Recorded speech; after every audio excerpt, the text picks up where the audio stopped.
Olá, amigos. Voltamos com a finalização dessa aula de primeiros socorros, tá? Então vamos lá. Contusões. Vamos falar hoje sobre contusões. As contusões são lesões provocadas por pancadas sem a presença de ferimentos abertos, isso é, sem rompimento de pele.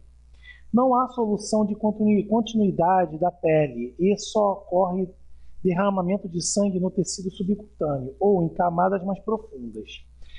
Gente, a contusão, na verdade, não tem ferida, né? É aquela pancada que magoa, machuca, né? E geralmente não tem o sangramento é interno. O que acontece? Fica aquela mancha roxa. Aquilo é um sangramento interno que não vaza, tá? É a característica da contusão. Quando há apenas o acometimento superficial, o acidentado apresenta somente dor e inchação, edema, na área afetada. Quando há sufusão hemorrágica de pequeno porte, o local adquire uma coloração preta ou azulada, chamamos de contusão de equimose. É aquela mancha roxa, né? Que dá aquela hemorragia internazinha, né? Mas é interno. Quando vasos maiores são lesionados, o sangramento produz uma tumoração visível sobre a pele. Ocorre hematoma, formando pelo sangue extravasado. Aí ocorre o hematoma. Amputações traumáticas. Bom, aqui já está muito ligada à NR35 também, tá? Amputação, fratura, luxação, tudo ligado à área de altura, não tem jeito. As amputações são definidas como lesões em que há separação de um membro ou de uma estrutura protuberante do corpo.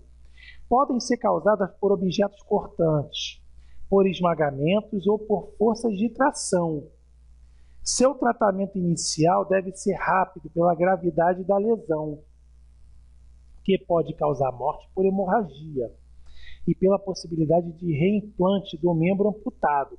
Então, na verdade, a amputação traumática é quando há a separação de um membro. Ruptura do braço, perde um pedaço do braço, da mão, dedo, do pé, enfim, tá? O controle da hemorragia é crucial na primeira fase do atendimento dos primeiros socorros. Então, você tem que conter, quando há amputação, você tem que conter aquela hemorragia, que a pessoa não vai morrer nem pela falta do órgão, em si por falta de sangue no corpo. Tá? Aí, no caso, sim, a gente coloca algo para vedar esse vazamento de sangue. Tá? O membro amputado deve ser preservado sempre que possível, porém a maior prioridade é a vida da pessoa. A gente vai pensar no membro depois. Tá? São 3 tipos de amputação. Amputação completa ou total. O segmento é totalmente separado do corpo. Amputação parcial, 50% da área, tá? Mas existe uma continuidade de pele no corpo.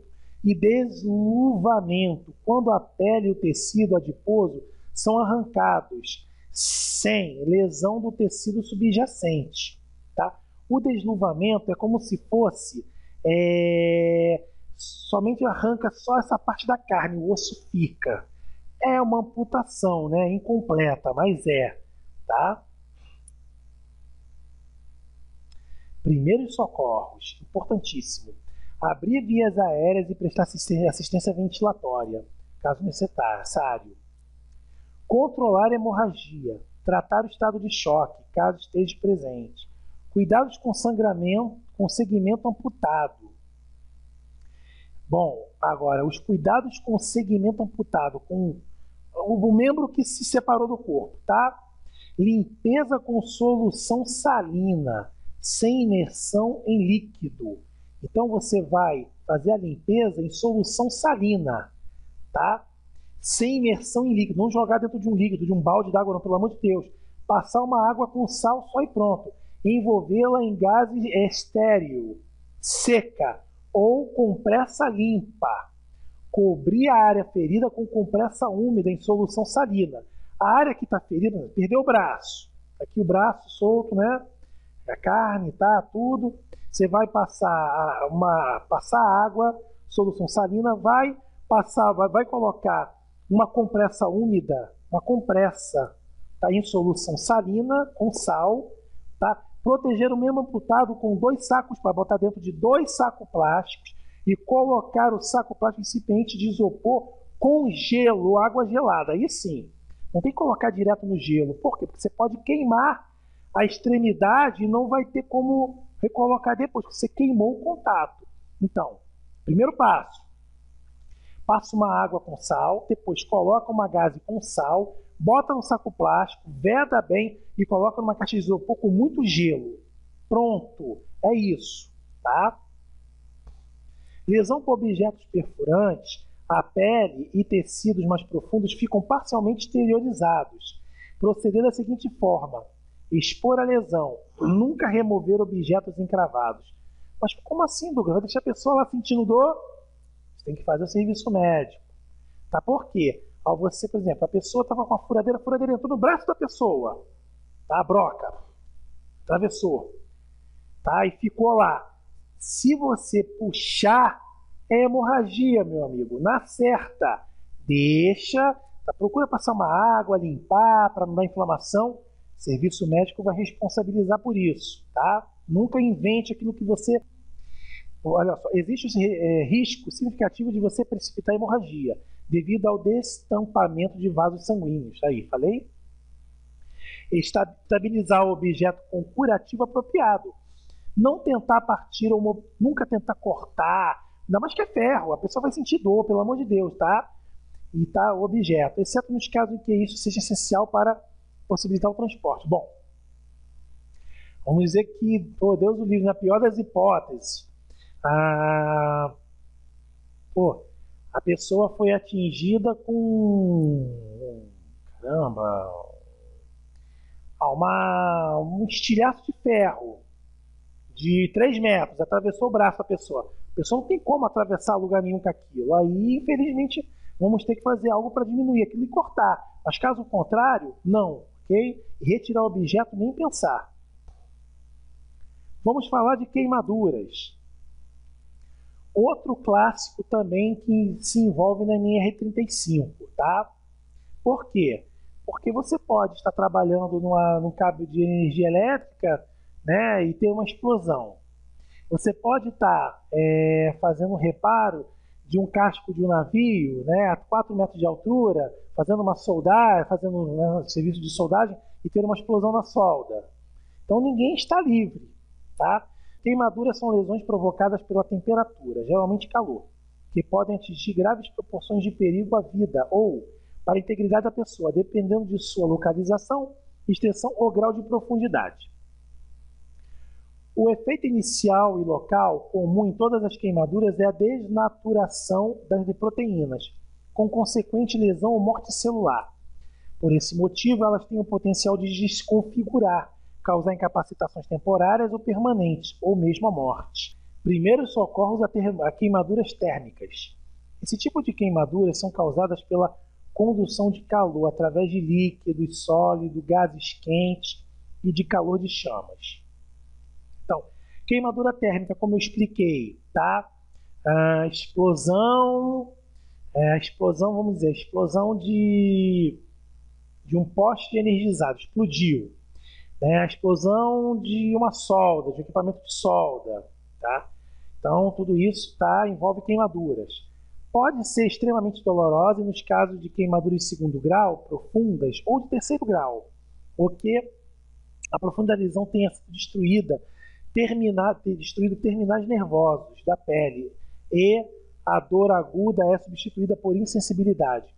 Bom, na queimadura ela pode ser de 1º, 2º e 3º grau. A 1º grau é a parte superior da pele. A parte mais imersa é a de 2º grau. E a que já pega o nervo 3º grau, essa já não dá dor. Por quê? Porque já destruiu todo o sistema, todo o tecido nervoso. Você já não sente dor, você não sente nada. Tá? Que já chega a uma camada muito profunda da pele. A dor e a ansiedade pode evoluir para síncope. Nas queimaduras térmicas extensas ou profundas, é frequente sobrevir ao estado de choque, causada pela dor, ou perda de líquidos após algumas horas. Em consequência disso, devem ser tomadas medidas necessárias para a prevenção. É porque a pessoa perde muito calor, né? Ela perde muito líquido. Ela sofre tanto calor que ela perde líquido. Mas queimadura identificada como sendo de primeiro grau deve se limitar à lavagem com água corrente, temperatura ambiente, no máximo de 1 minuto. Ah, sofri uma queimadura de primeiro grau no braço. Lavar em água corrente, temperatura ambiente por 1 minuto. Pronto, é o suficiente, tá? Este tempo é necessário para resfriar o local, para interromper a atuação do agente causador da lesão, aliviar a dor e evitar o aprofundamento da queimadura. Agora, o resfriamento prolongado pode induzir hipotermia, porque se você ficar lá exposto à temperatura, você pode ter baixa de temperatura, tá? Você pode baixar demais e ter hipotermia. Não aplicar gelo no local, pois causa vasoconstrição e diminuição da irrigação do sangue. Se você ficar botando gelo, você não vai deixar o sangue circular e você vai acabar criando outro problema. Se o acidentado sentir sede, dê-lhe toda a água que desejar beber, porém lentamente, sendo possível. Deve-se adicionar à água um pouco de sal, tá? Uma colher só, né, a cada 1,5 litro de água. E dá para hidratar. É como se fosse um mini soro fisiológico, para você hidratar, porque ela perde muito líquido. Se o acidentado estiver inconsciente, não lhe dê água, pois pode ocasionar a morte. Bom, se ele não estiver inconsciente devido à queimadura, você coloca ele na lateral. Não se deve dar água, por quê? Porque ela não vai beber, ela vai se entalar e você vai matar ela por falta de oxigênio. Em todos os casos de queimadura, mesmo as de primeiro grau, são convenientes ficar atento para a necessidade de manter o local lesado limpo, protegido contra infecções. Por isso que eu falo, passar água corrente 1 minuto é suficiente. As queimaduras de segundo grau requerem outro tipo de cuidado para os de primeiros socorros. Além do procedimento imediato de lavagem do local lesado, proteger o mesmo com compressa de gás ou pano limpo, umedecido ou papel alumínio. A de segundo grau e de terceiro grau, você tem que envolver a pessoa com papel alumínio ou gases umedecida, tá? Pano limpo umedecido. E envolver ela, por quê? Para ela não entrar em estado de choque. Vamos ver isso. Não furar as bolhas que venham a surgir no local. Não aplicar pomadas, cremes, ungüentos de qualquer tipo, tá? A bolha é uma proteção natural da pele. Você deixa lá. Nada de pomadas, cremes, unguento, creme dental, tá? Margarina, manteiga, graxa de engraxar sapato, graxa de máquina de lavar, pelo amor de Deus. Nada disso, tá? Somente água corrente, temperatura ambiente, pronto. E bota uma gás umedecida e espera o socorro. É preciso ficar bem claro que não se pode usar qualquer espécie de medicamento tópico, pomadas, nesse caso, porque você acaba piorando.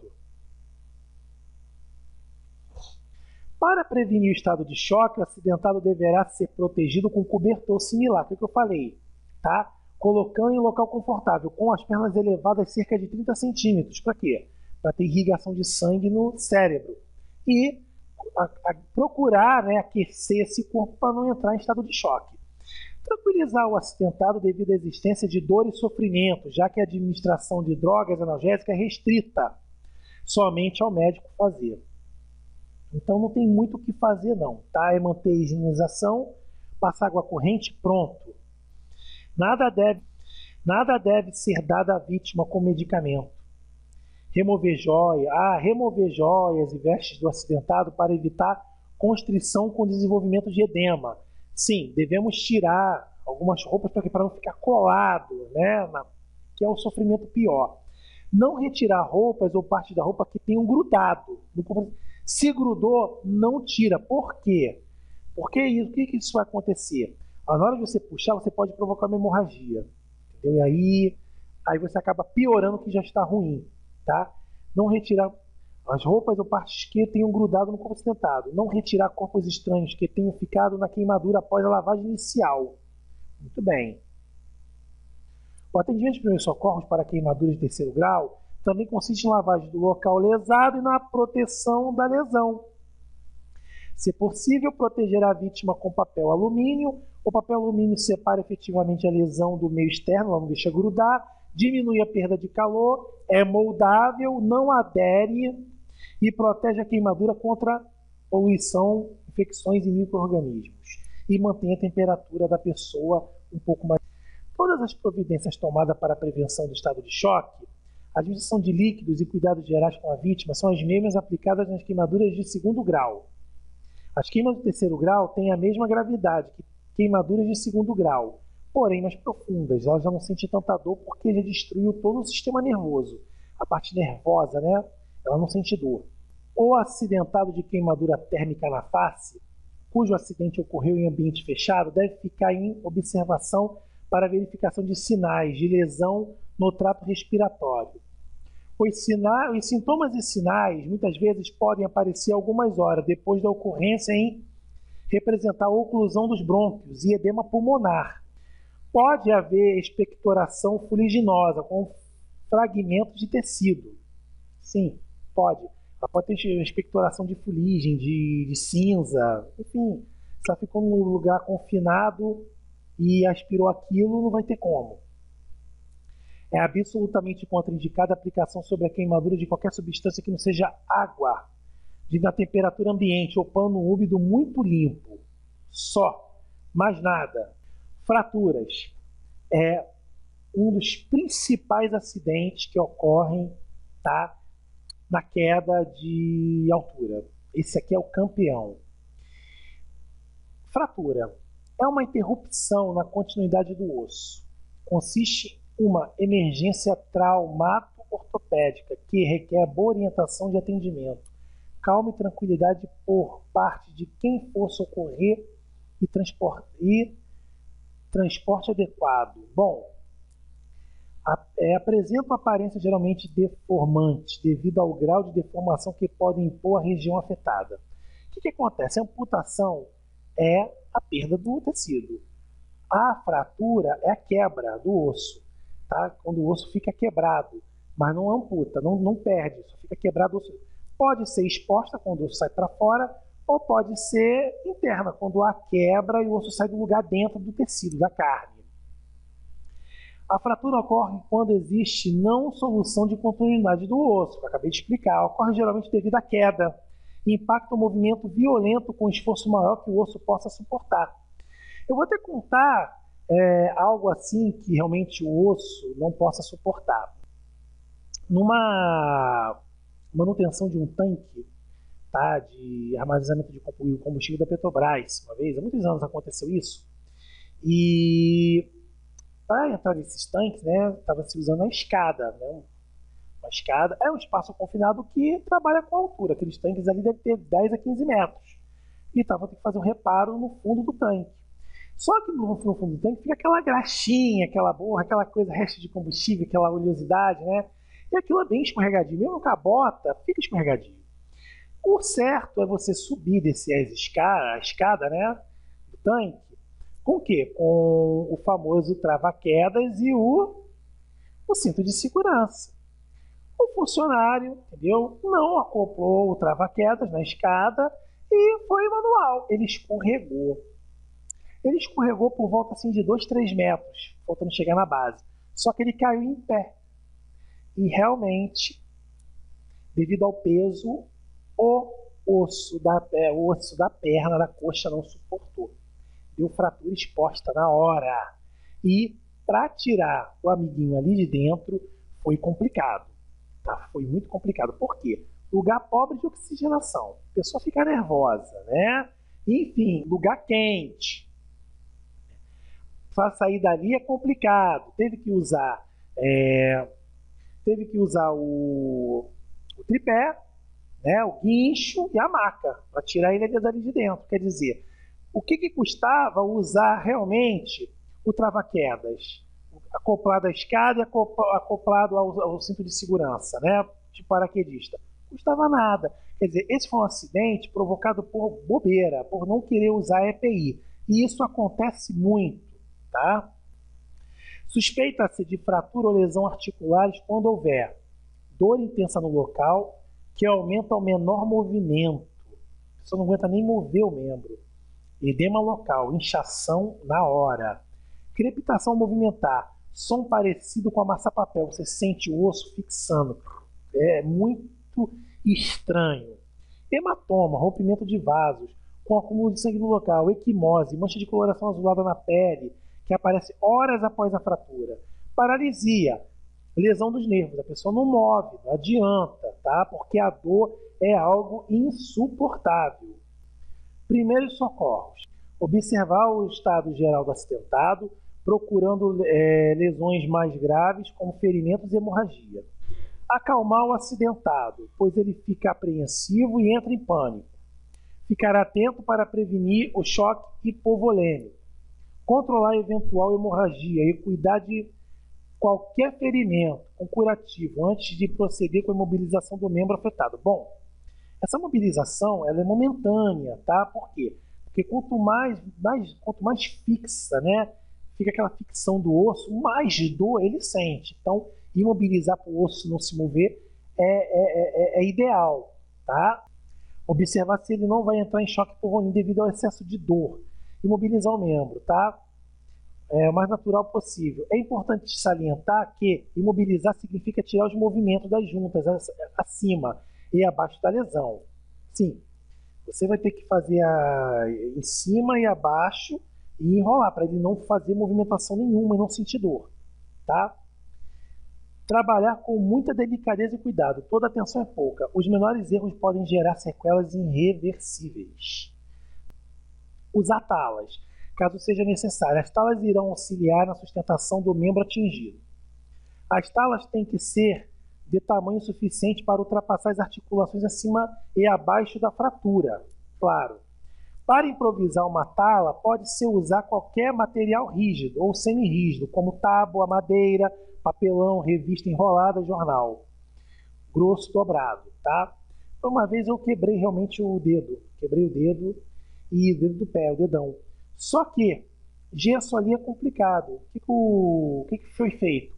Arrumou-se um palito de picolé, colocou-se debaixo do dedo e enrolou bem o dedo e ele ficou sem se mobilizar 15 dias. Quando foi tirar, já estava no lugar. A imobilização na forma correta, na posição correta, é a melhor maneira, tá? O membro atingido deve ser acolchoado com panos limpos, camadas de algodão e gaze, procurando sempre localizar os pontos de pressão e desconforto. Tá? Agora, se a fratura é exposta e houver sangramento, né, porque o risco de hemorragia é pior, aí sim, a gente tem que procurar sanar essa hemorragia, tá? Mas fica claro que o uso do torniquete você vai acabar provocando uma necrose, tá? Nessa fratura. Pior ainda, torniquete não é indicado.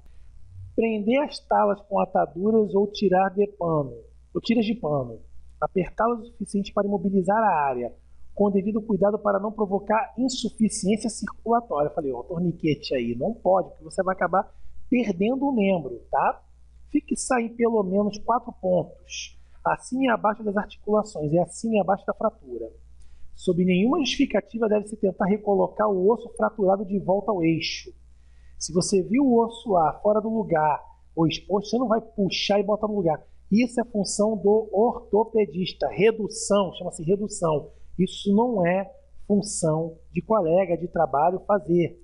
Isso é tarefa do ortopedista. E você pode acabar aleijando, piorando, até fazendo ele perder aquele membro. Então, por favor, não faça. As manobras de redução de qualquer tipo de fratura só podem ser feitas por pessoal médico especializado, acabei de explicar. Ou imobilizar um membro que não pode voltar ao seu lugar natural, não forçar seu retorno. Acabou. A imobilização deve ser feita dentro dos limites do conforto e da dor do acidentado. Sinais e sintomas: picadas e mordidas. Pequena mordida na pele pode parecer um ponto pequeno descolorido. Dor e inchaço pode ser desenvolvido lento na área da mordida. Pulso rápido, respiração difícil, fraqueza, dificuldade visual, náusea e vômitos. Tá? Bom, pode acontecer? Pode. Por exemplo, você vai adentrar num espaço confinado e envolve altura. Você não está usando bota. Você pode ser surpreendido por um animal peçonhento. Tá? também a subida de um poste, tá? Você também pode, morcego, enfim, ninguém está livre. O que fazer?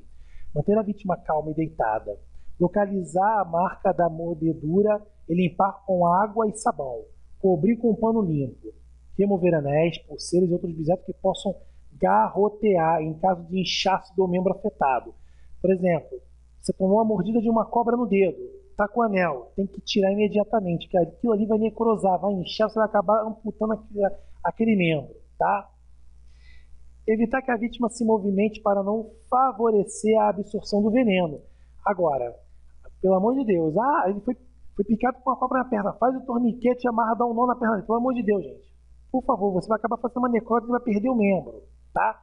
Você deve manter a vítima deitada, acalmada, não ficar nervosa, se movimentar para o sangue não circular mais rápido ainda. E outra coisa, fazer sucção do veneno, pelo amor de Deus, é outra coisa, vocês estão de brincadeira comigo, tá? O veneno ele vai se espalhar pelo organismo, pelo sistema circulatório, tá? E outra coisa, você fazendo a sucção do veneno, você pode acabar se envenenando ou adquirindo até mesmo uma doença transmissível, tá? Sanguínea transmissível. Então você está arrumando problemas. Lavar com sabão, manter limpo, a pessoa deitada e agilizar o socorro. Não tem muito o que fazer.